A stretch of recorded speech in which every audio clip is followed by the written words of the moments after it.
Welcome to the SheSapiens podcast. My name is Elizabeth and I will be your host.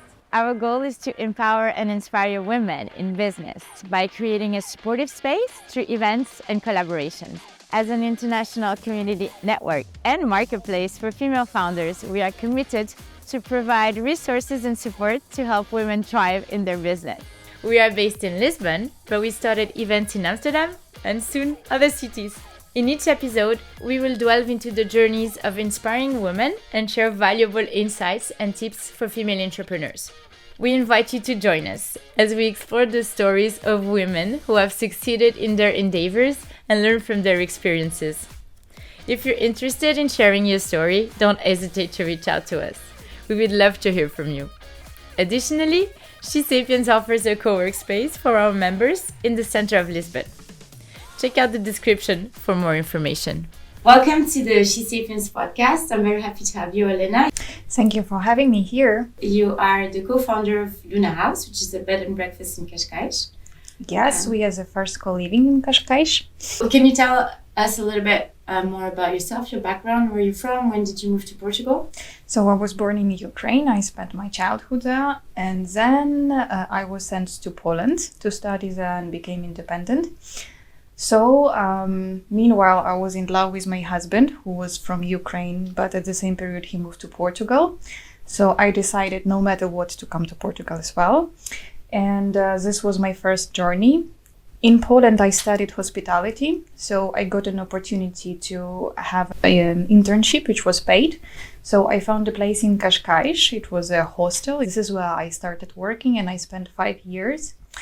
And after I got an opportunity from a friend of mine to live out my dream and open up Luna House. So this is how it led to Luna House. Nice, congrats. That's a very bold move. And also I remember when you told me this story for the first time, you told me, I think it was October 2021, I quit my job, I got a dog and I started my own business. Yeah, well, in my life, it always something happens, 3 things at the same time. So when I had to finish university, I finished university, I found a job, I got married, so 3 things. And the same happened with Luna House. I was thinking about quitting my job, but I was not so sure. A lot of unconfidence was inside me. And when Luna appeared, a dog in my life, I kind of had this click, okay, so if you're taking these dogs and you're quitting the jobs and you have to do everything to support and feed your dog. So I said, I created a project, quit the job, adopt a dog, 3 in 1. Yes, we like it. So today you run this amazing bed and breakfast. You have a team of 9 female collaborators, if I'm correct. 6. And you have 9 rooms. That's it. Yes. And you can host 50 people to co-work there, right? Yes. So basically we have a house that has 10 rooms. 9 of them we are running out as alojamento local, basically like bed and breakfast / co-living. The last room is given to the refugees from Ukraine or our workers, as they are from Ukraine. And at our co-working space dedicated, we could fit up to 30 people. And then from on other areas, we actually could fit more. So in total, it will be 50. Sometimes in a day, especially in summer, we had 70 people at the same time. Super nice. So I did a little bit of research about you. I asked your friends what they think about you. And what they said was very impressive. So basically, you built Luna House from scratch. The help of your co-founder, Eva. You always take care of people, you always believe in justice, and you always do your best. But the last time we talked and you shared a little bit about your story, you told me something that I could relate very deeply. You told me when I started the business, and this is, I quote from your mouth, I was so afraid and embarrassed, I could not believe it was real. So I would tell my customers I was the cleaning lady. It's true. It's crazy because for me, that's the imposter syndrome, right? And I also felt it when I started my business. Why do you think we feel that way? I think that maybe it comes back from our childhood when you were trying to do something and it always was not enough. For example, you were trying hard to, with a school, for example, math, you've been studying a lot, but at the end your grade was not satisfied with your parents, for example. So you were grown with those thoughts that you are not enough. So this is basically probably was my problem. I always knew that I have to be much better than I am, just to meet the expectations of my father and make him feel happy about me, not realizing that at the end he always will be happy about his little daughter. But this is like this, I call it a syndrome of a perfectionist, or how do we call the girls that have the high level grades. So this is this syndrome of always be perfect, always be ideal, and this is what I had. I actually trying to fight it right now. I'm giving myself free time and saying that it's okay if you can just relax, and if you don't know everything that you want, it's also okay. But yeah, this is what happened with me. Plus, I took a lot of responsibility on my shoulder, and maybe I was not ready for that. So, But do you realize now that it's something that blocks us to be our best selves and give our full potential? From one side, yes, but from another side, it actually pushes us. You know, if I wouldn't have this fear and that I would not succeed or anything, I think that I would not give my 150% towards it. When I was building Luna House, I was afraid of everything. I was afraid of the design, because I also was surrounded by people who were telling me that, like, you are a kid, you cannot do this, it's just a waste of time. And this situation of the people who were putting me down, actually, I told myself, no, I will show you that I can do it. So I closed my eyes, no matter what. I was like afraid, I was crying, I was fighting, I was very upset and scared. But it helped me to lift me up higher than if every person would be telling me that, like, oh, you're a good princess, everything is good, you can do everything, don't worry, we will help you. So that was my way. Wow, thank you for sharing. I can relate. Was it easy for you to ask for help, or did you even ask for help when you were like in the hard phase, the low phase? It also very important who is around you. So my journey started from the moment when a friend of mine started fighting with me because I was not accepting help. So once he told me one phrase: if you would continue doing this, I would never meet with you just because it's annoying. So you have to accept my help, or we will not be friends anymore, because each time when I will think about you, that I would like to go with you to some place or to help you out with this thing, you will be again annoying me with your no, I don't want, and this and that. So, and I was asking help from my friends. Most of the time I was trying to do it by myself, but asking for the help, it's not hard.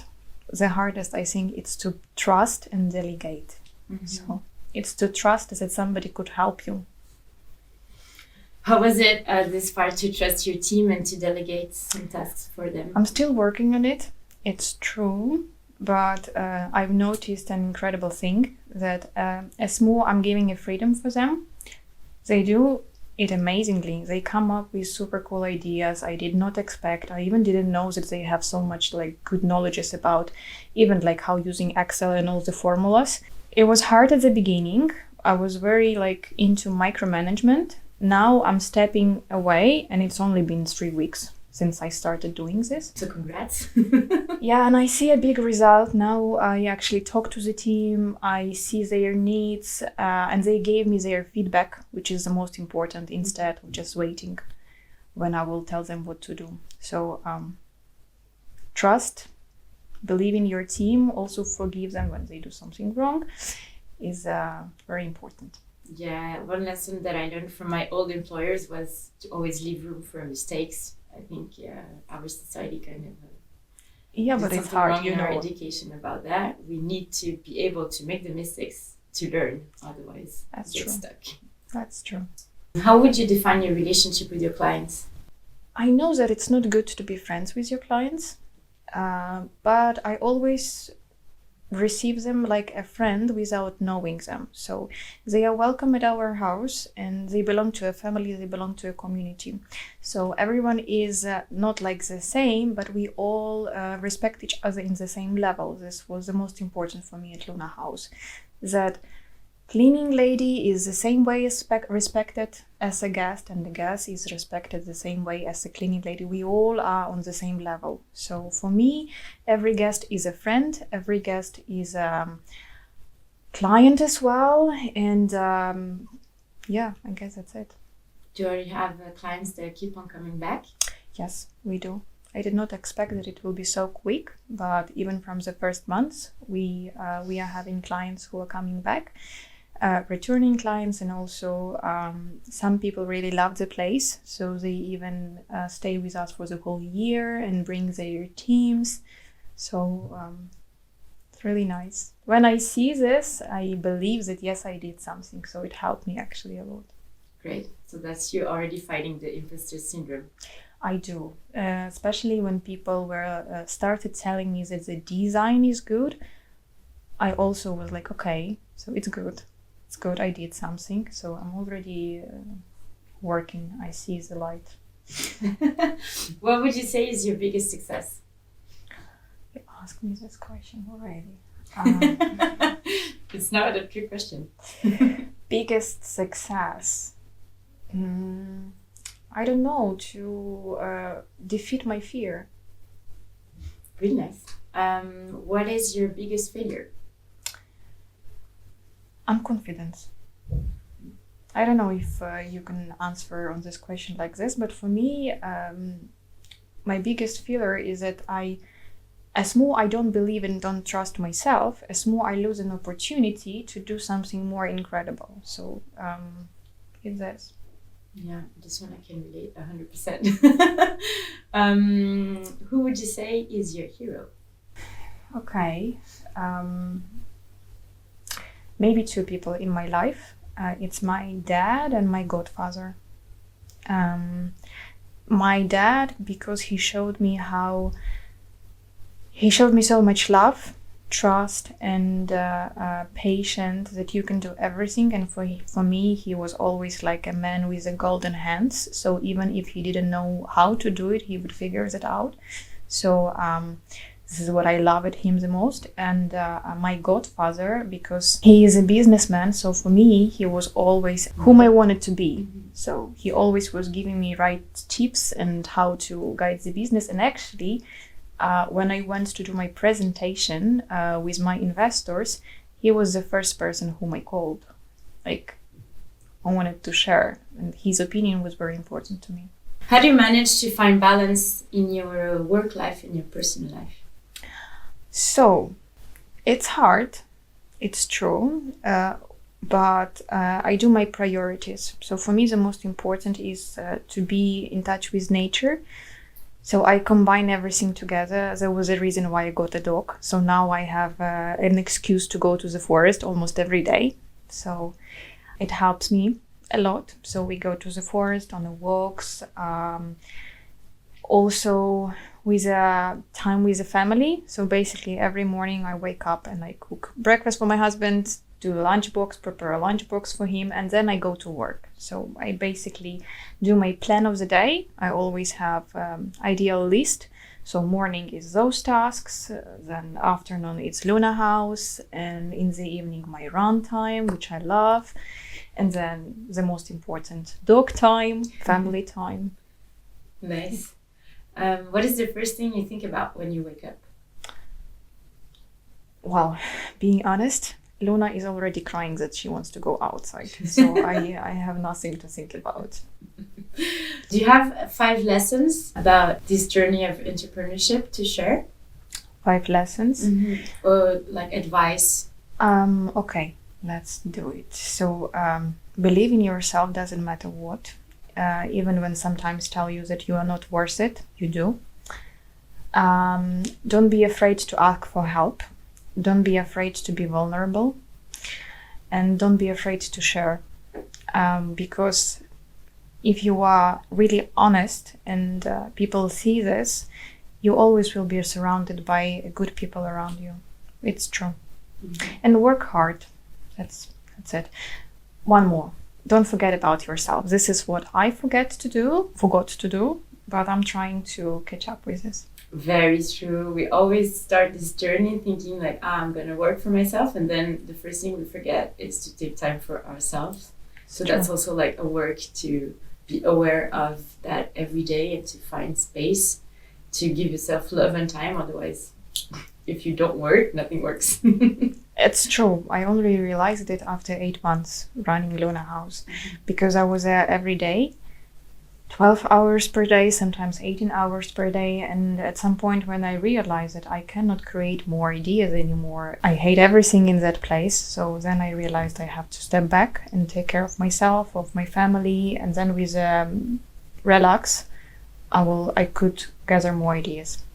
Nice. Do you have any other exciting project in mind? I can say about Luna House. Of course, I would like to expand Luna House and see in the future, maybe in 1 year and a half, Luna House 2. Plus, there is another opportunity for me to step out right now and also open up another project that is not going to be related to hospitality, but mostly to tourism. So, but more like outdoor activity and other stuff. So let's see. Yeah, it's 2 projects in 2 years. You're in fire. Let's see. Okay, well, thank you so much, Lena. It was a pleasure for having you. Thank you. It was a pleasure to talk to you as well. Before we wrap up, I want to express my gratitude to everyone who made this podcast possible. First, a big thanks to Larissa Abreu for welcoming us into her podcast studio. She created this beautiful space so people could share their message. Larissa is also a digital specialist, the co-founder of a marketing agency, and she teaches how to make sales on social media. I also want to thank Saira for filming and editing our episodes. Your hard work and dedication to this project are greatly appreciated. And of course, I want to express my profound gratitude to my co-founders at SheSapiens and my co-founder at Marieli Digital. Collaboration and communication are at the core of everything I do. And I'm so grateful for your support and contributions to this project. When I started my own entrepreneurial journey, it was with the belief that I could always work with dream projects. And together, we've turned this dream into a reality. That brings me so much joy. Let's continue to empower and inspire one another. And of course, let's have fun doing it. Thank you all for being a part of this journey with me.